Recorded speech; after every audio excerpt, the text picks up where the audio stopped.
À mon tour, je remercie ceux qui m'ont invité à parler et je suis très heureux de le faire devant le président Mention, mon ami le secrétaire général Philippe Marre et puis les co-modérateurs qui sont mes amis comme vous tous ici, auxquels je vais dire quelques mots concernant l'actualité des plaintes en chirurgie hernière. Pour mettre un tout petit peu de généralité comme ça a été fait juste avant moi, effectivement, les objectifs en matière de chirurgie hernière restent triples à l'heure actuelle. Le premier reste quand même réduire au maximum le nombre de récidives.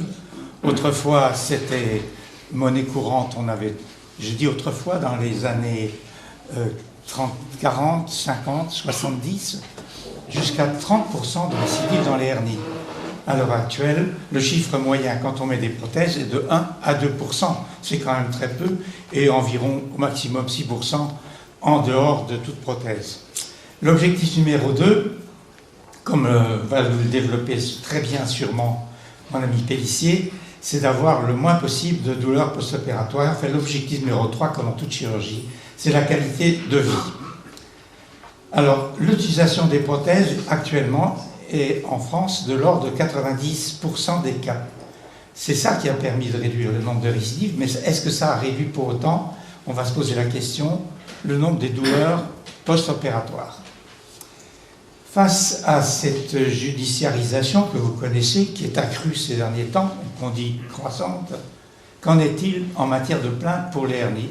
Eh bien, vous verrez à travers les chiffres que je vais vous donner qu'il n'y a rien de tellement inquiétant, il n'y en a pas tellement, et j'en suis réjoui, et il y a sûrement des raisons pour cela que vous allez pouvoir trouver à travers ce que je vais vous dire. Le chiffre qui a été avancé tout à l'heure par Mention témoigne de 200 000 interventions de chirurgie pariétale. Le chiffre retenu actuellement est de 143 000 opérations pour hernie inguinale en 2013 par le PMSI, dont 90 000 en pratique libérale. On estime, mais alors vraiment c'est une estimation très large, que chaque année il y a 1000 plaintes qui sont déposées pour cure de hernie, dont 100 à 120 seulement sont transmises par les chirurgiens à leur police d'assurance.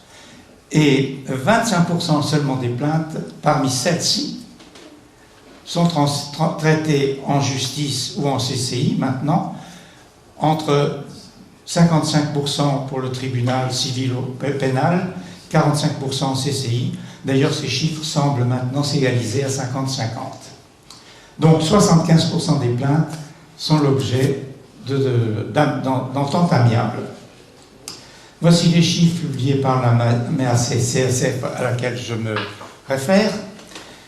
C'est des chiffres que j'ai collectés sur une période de 11 années, 2003 à 2014, donc après la période d'apprentissage de la parochirurgie, puisque je vais faire une distinction entre les plaintes pour chirurgie ouverte et chirurgie laparoscopique. Cette chirurgie, ces 77 plaintes représentent l'activité d'environ 900 chirurgiens en pratique libérale, activité reposant sur 60 000 cures de hernie environ, soit une moyenne de 65 cures par an par chirurgien. Ce qui est intéressant, et je pense que Joël va le développer tout à l'heure, parmi ces 143 000 opérations, eh bien, il y en a 61,4% qui sont réalisées par voie ouverte, par les interventions qu'on a citées précédemment aussi, et 38,6% par TEP ou TAP. C'est un chiffre relativement important, qui est plus important que celui qu'on retrouve dans les autres pays. Voici les chiffres, c'est la partie, disons, non discutable de mon intervention. En chirurgie ouverte, pour 38 plaintes, voici ce qu'on observe. 13 neuralgies, dont 9 neuralgies permanentes. 13 atrophies testiculaires, donc voilà de groupes où il y a des chiffres importants. 6 plaintes pour récidive, ce qu'on n'avait pas autrefois. 4 sepsis, qui sont des sepsis grade 1, superficielles ou peu profondes, comme la chirurgie pariétale ouverte le permet. 3 lymphocèles, 2 compresses oubliées, une oligospermie, un hématome important scrotal, un préjudice sexuel, et puis des décès, 3 décès, 1 après cet hématome monstrueux, choc cardiogénique, et 2 chez les patients qui avaient des hernies étranglées, dont on connaît le pourcentage de mortalité habituel qui est de l'ordre de 3 à 9%. Pour ce qui est de la laparochirurgie, dans les 36 plaintes que j'ai récoltées, donc si vous voulez, quand on regarde le relevé de la CSF, on a 12 à 15 plaintes par an, on n'en a pas davantage, ce qui représente à peu près 2/3 des plaintes qui peuvent être présentées en chirurgie libérale en France par an. Ce n'est pas énorme. Donc, en laparochirurgie, on a avant tout des perforations intestinales du greffe du côlon, des hémorragies intestinales, épiploïques et gastriques, 4 neuralgies, des infections profondes, 2 gangréneuses, une fistule sécale, 2 migrations de prothèses avec éclipe, 1 lymphocèle, 3 atrophies testiculaires, 2 récidives, donc il y a quand même des récidives avec tapé-tep, une compresse oubliée, une paraplégie succédant à une épidurie, succédant elle-même à une rachianesthésie.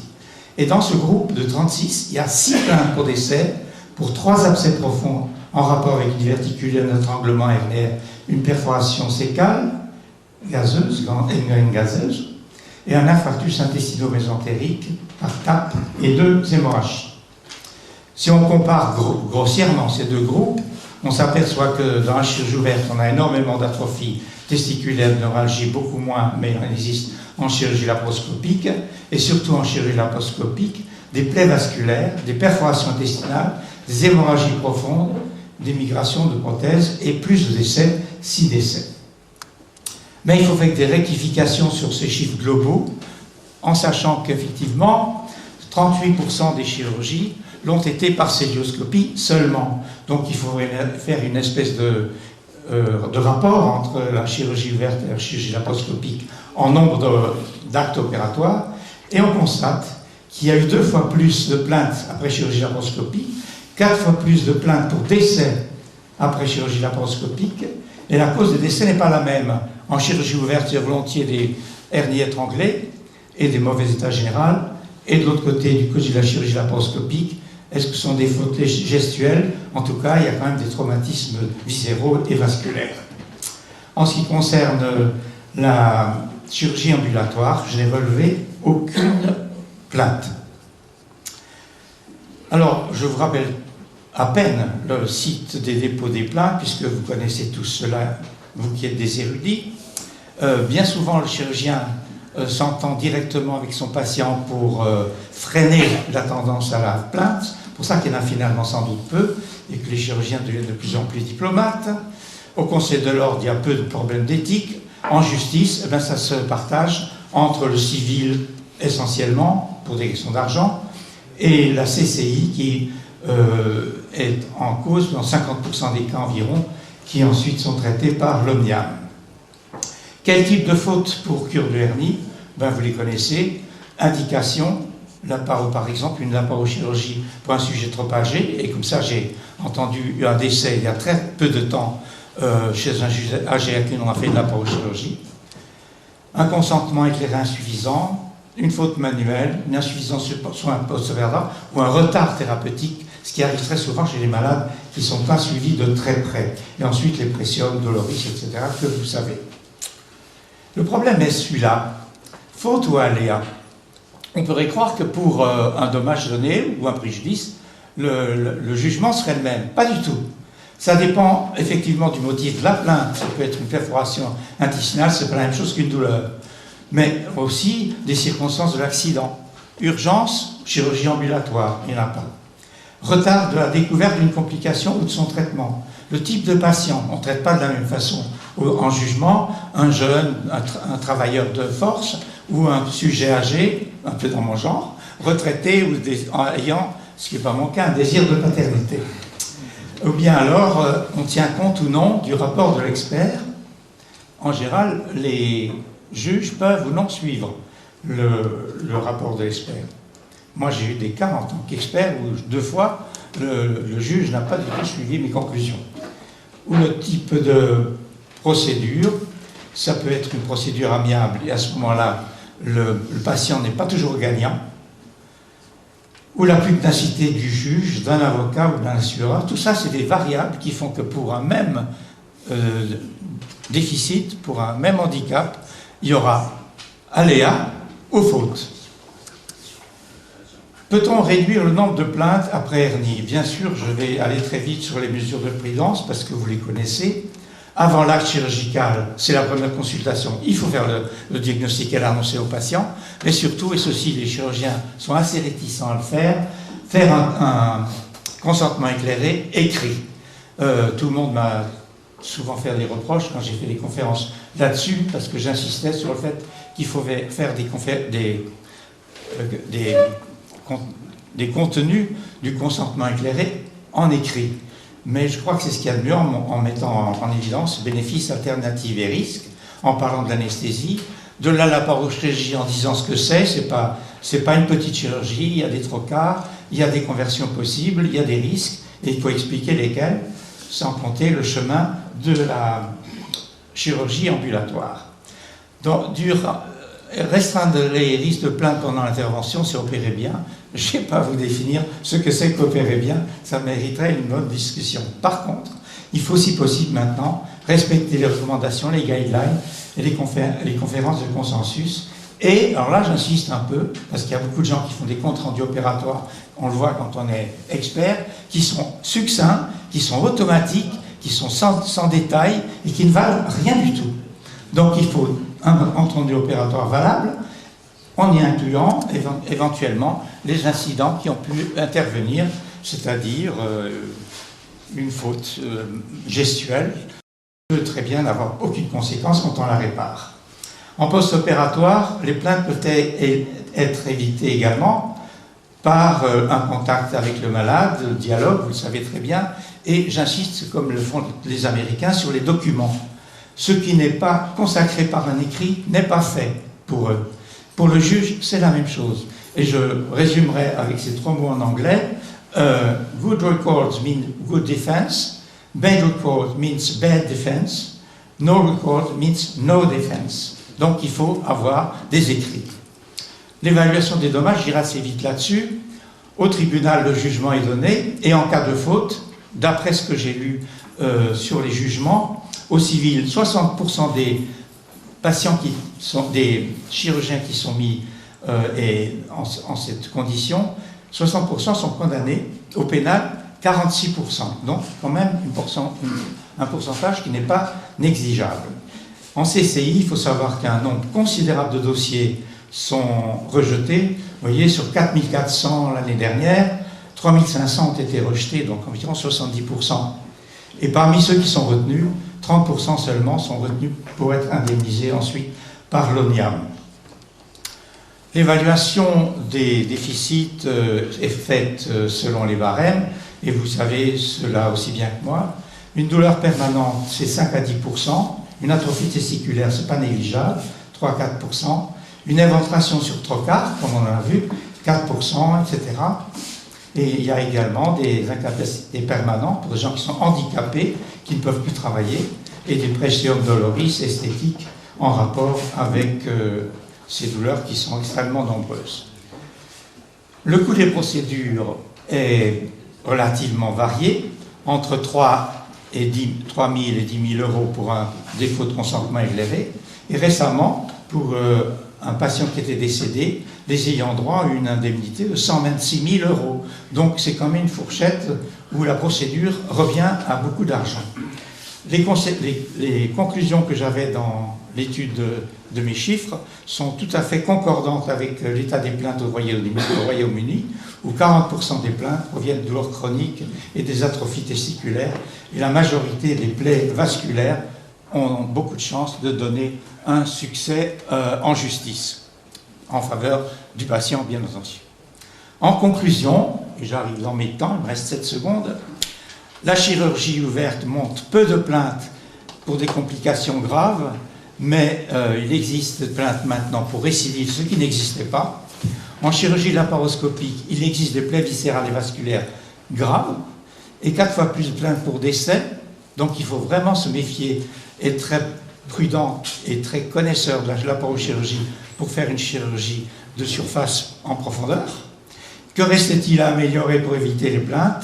Eh bien, bien sûr, continuer à bien opérer. Je crois que les chirurgiens opèrent de mieux en mieux les hernies par rapport à ce qu'il y avait il y a 30 ans. On considère que la hernie, c'était la dernière des opérations à faire. Et un bon compte-rendu opératoire, et surtout avoir, et ça c'est le mot que je prends dans les publications américaines, une conversation compassionnelle avec un patient qui a une complication. Je vous remercie. Merci beaucoup Jean-Henri pour cet exposé très complet qui dresse un bon panorama de la situation actuelle, de l'évolution des plaintes auxquelles on a assisté ces 15 dernières années. Donc, je vais donner maintenant la parole à Philippe Rey qui va donc commenter l'exposé de Jean-Henri Alexandre et puis nous aurons ensuite une discussion avec la salle.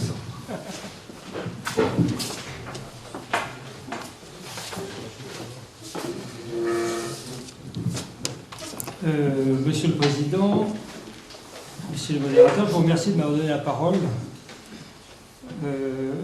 pour ce colloque aussi important, surtout quand il s'agit d'un chirurgien privé qui fait beaucoup de chirurgie pariétale. Je suis persuadé, après avoir lu les résumés qui me sont parvenus, que cette séance va marquer le début d'un tournant dans les indications de la celluliochirurgie. Les gens qui ont fait le programme de cette séance, à mon avis, ont été très astucieux en commençant les communications par ce qui concerne la vraie vie. Et la vraie vie, c'est ce que vient de nous montrer Jean-Henri Alexandre. La vraie vie, c'est qu'il y a des décès concernant une pathologie pariétale totalement bénigne. Ce risque, bien évidemment, est marginal.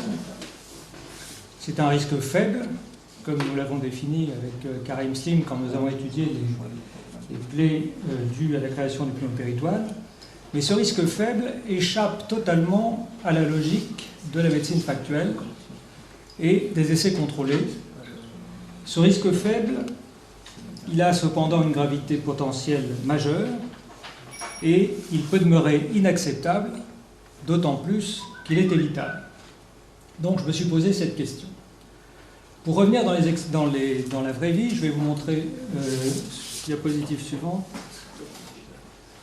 le cas d'une expertise que j'ai eu à mener très rapidement.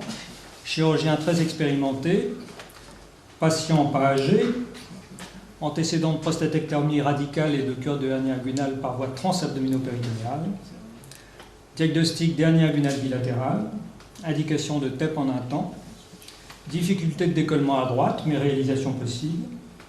À gauche, en raison de l'existence de la prothèse précédente, plaie de l'axe veineux iliofémoral, appel d'un chirurgien vasculaire, H+3, réparation par voie inguinale, H+7, réintervention par médiane pour hémorragie massive, As+20, décès. Ce chirurgien était à la fin de sa carrière, il avait une très grosse expérience de la chirurgie laparoscopique.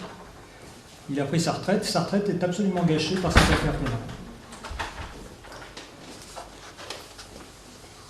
Que lisent nos patients sur Internet? Eh bien, la laparoscopie, quand on ouvre laparoscopie hernie inguinale, on tombe rapidement sur une communication. La laparoscopie a des défauts cachés, ou des dangers que l'on vous cache. Nécessité d'une anesthésie générale. Ça, a priori, on le savait, mais vous allez voir que ce n'est pas anodin. Expose au risque des trocars, entraînant des décès rares, mais inacceptables. Les difficultés de la technique sont source de récidive, de douleurs, de blessures vasculaires, d'occlusion et de rétention d'urine. L'anesthésie générale, ça paraît anodin.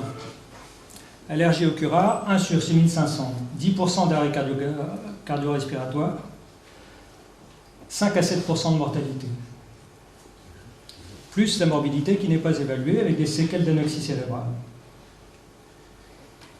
En revanche, l'anesthésie que l'on pratique pour une chirurgie pariétale ouverte n'est actuellement plus une anesthésie générale avec curarisation, mais une anesthésie générale sans intubation avec masque laryngé, ce qui élimine déjà tous les accidents dus au curare.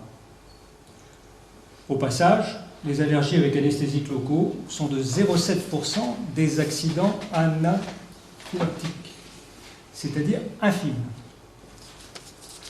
Je passerai sur les problèmes d'intubation. Les risques liés au trocar, je vous en ai parlé tout à l'heure, nous les avons étudiés à la Fédération de chirurgie viscérale. Les plaies digestives sont de 0,05 à 0,08%. En général, elles ne sont pas mortelles, car elles sont reconnues. Mais peut-être que dans les infections profondes graves dont nous a parlé Jean-Henri, il y avait des plaies viscérales méconnues. En ce qui concerne les plaies vasculaires, 0,04% à 0,04% suivant les techniques de la paroscopie. Mais sur 46 000 hernies, ça fait quand même 2 à 18 patients par an. Par an. Avec une mortalité de 4 à 13%.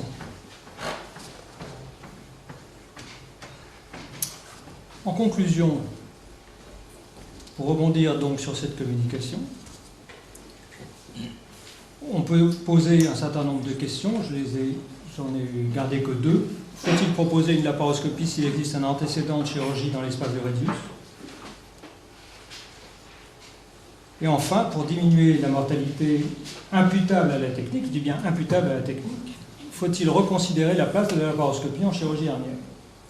Je pense que Karim Slim, dans la communication qu'il fera tout à l'heure, nous fera l'état de l'art. Et si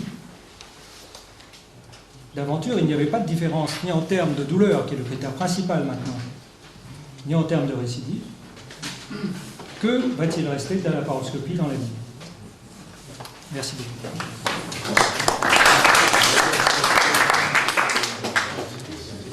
Merci, nous allons donner la parole à la salle. Alors sur l'exposé de Jean-Henri Alexandre, sur le commentaire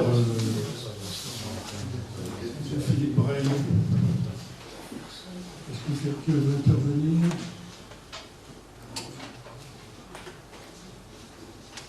Laisse-toi. Oui, je suis ici. Non, attendez, le micro. Il est sûr qu'il y a des époques où toute technique donne de nombreuses complications. Maintenant, la façon dont c'est présenté témoigne peut-être du fait que dans certaines zones, la chirurgie laparoscopique ne s'est pas développée parce qu'elle n'avait pas de maître, parce qu'elle n'a pas été enseignée. Et c'est, je pense tout à fait. Autour de moi, je suis en relation avec les cilioscopistes pratiquant beaucoup, et je connais à peu près toutes les catastrophes qui se passent. Avec une grande régularité, il s'avère que, très souvent, il s'agit de gens qui sont très compétents en chirurgie générale, mais qui ont des compétences cilioscopiques modérées. Parce que la cilioscopie était peut-être pas faite pour tous, et en tout cas pas faite pour tous ceux qui ne sont pas formés. Je connais des tas de chirurgiens qui ont des milliers de têtes à leur actif, j'en connais beaucoup, des centaines encore plus, et qui n'ont jamais eu le moindre incident majeur dans cette technique. Donc vouloir sur cette oraison condamner, comme certains vouloir faire, la chirurgie laparoscopique, ça me paraît monstrueux, d'autant que, contrairement à ce qu'on pensait, elle progresse, bien qu'elle n'ait jamais été enseignée et beaucoup critiquée, elle progresse régulièrement, de 1% à peu près, en France, puisqu'elle était à 30% il n'y a pas très longtemps, et qu'elle arrive elle avoisinera bientôt les 40%. Donc rejeter une technique qui a d'énormes qualités, on verra tout à l'heure si on a les présentations, sous prétexte que certains ont eu des accidents graves, on a eu des accidents graves dans des tas d'autres interventions, je crois que c'est excessif. Je pense que c'est excessif, et je pense que ceux qui la font bien devront continuer à la faire. Je peux permettre un commentaire supplémentaire. Alors, on est d'accord, le chiffre de la célioscopie, c'est à peu près 40% maintenant en France. En fait, on reste un des pays du monde les plus célioscopiques en chirurgie hernière. On est de loin les premiers, donc c'est pas absolument vrai. L'argument de dire que... Puis-je répondre à ça? Mais bien sûr. Où la célioscopie est née? Où a-t-elle été pratiquée? Qui a fait les premières TAPP en France? C'est Leroy et Froment. Et c'est à partir de là que la céliochirurgie hernière a démarré, puisque les Américains y avaient renoncé à cause de prothèses trop petites et de mauvaises techniques. Donc, on est théoriquement les meilleurs, on devrait être les meilleurs dans cette discipline. Et il y a des tas de pays, par exemple, si on regarde la série la série des hernies des filles noires. C'est effrayant, il y a 15% de plaie, 26% de plaie intestinale, etc. Donc il y a des pays où la cystoscopie n'a pas d'histoire et n'a jamais été enseignée, et donc ceci explique cela. Mais si je peux répondre, le taux des plaies vasculaires est absolument identique d'année en année. Donc malgré nos progrès et malgré nos antécédents, globalement, et si on se place en termes de santé publique, là on ne se place pas. Mon commentaire, bien sûr qu'il est provocateur, mais ce matin j'ai vu un patient, je lui ai proposé une laparoscopie, bien sûr, parce qu'il y a des indications. Mais la question qu'il faut se poser, c'est est-ce que la vie d'un patient peut être perdue pour une hernie inguinale? Est-ce que la vie d'un chirurgien peut être perdue pour avoir le plaisir, appelons ça un plaisir, de faire une chirurgie laparoscopique de la hernie, alors qu'on pourrait la faire de la même façon par une technique alternative? C'est ça la question que je pose. Si tu me dis, nous sommes les meilleurs, j'ai jamais vu de complications, ça m'est jamais arrivé, et parce que ça m'est jamais arrivé, ça ne va pas arriver aux autres, on ne rend pas service à la collectivité chirurgicale. Nous savons qu'il y a de moins en moins de vocations en chirurgie, nous savons que l'enseignement est de plus en plus difficile à distribuer, nous savons que nous avons une population qui grandit, que nous avons de moins en moins de chirurgiens digestifs, et les référentiels que nous élaborons et que les autorités sanitaires élaborent, et en particulier l'Académie de chirurgie, ces référentiels doivent attirer l'attention au minimum sur les risques rares, mais majeurs, et ensuite faire des recommandations. Bon, il n'est pas question d'interdire la laparoscopie. Alexandre a dit qu'il y avait 4 fois plus de plaintes pour décès. 4 fois plus de plaintes pour décès. Ça veut dire qu'il y a tous les ans une dizaine de patients qui ont une plainte et qui attaquent leur chirurgien, leur clinique, leur anesthésiste pour décès. Ça, c'est difficile à accepter, c'est tout. C'est tout ce que j'ai voulu dire. Jean-Louis. Je crois que le débat n'est pas faisons de la laparochirurgie, n'en faisons pas. Mais je crois que pour ce qui est en tout cas de la chirurgie hernière, il faut premièrement faire très bien la technique qu'on connaît. Voilà. Une fois qu'on a une technique, bon. Et puis ensuite, mesurer ce que l'on veut prendre comme risque. Alors je peux vous faire une confidence. Après avoir quitté l'hôpital Broussais, j'ai opéré encore 8 années. Pendant ces 8 années, alors que je faisais beaucoup de chirurgie laparoscopique, même en ville, pour du côlon ou autre vésicule, j'ai entièrement arrêté de faire de la laparochirurgie pour les hernies, parce que je me disais, moi, je suis égoïste, j'aime faire une chirurgie qui me permet de dormir complètement. Il n'y a pas de risque quand on sait bien faire une chirurgie pariétale ouverte, alors que vous n'allez me dire, quand même, quand il y a des morts par laparochirurgie, ça ne laisse pas indifférent.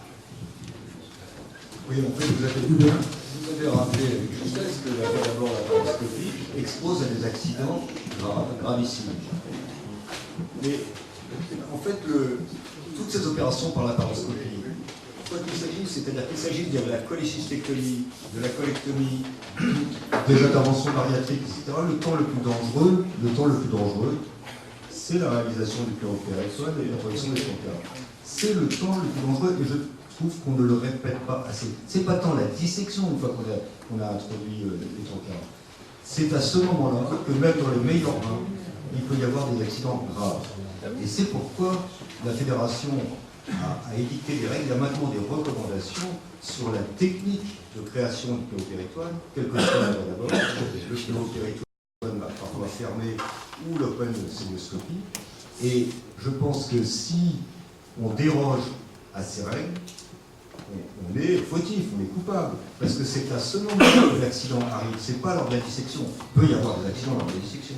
Et donc, on le sait, il faut absolument respecter ces règles. Ça ne supprime pas tous les risques, mais ça ne doit pas pour autant condamner la laparoscopie, quelle que soit l'opération qu'on fait. Bien sûr, mais la laparoscopie a quand même une particularité.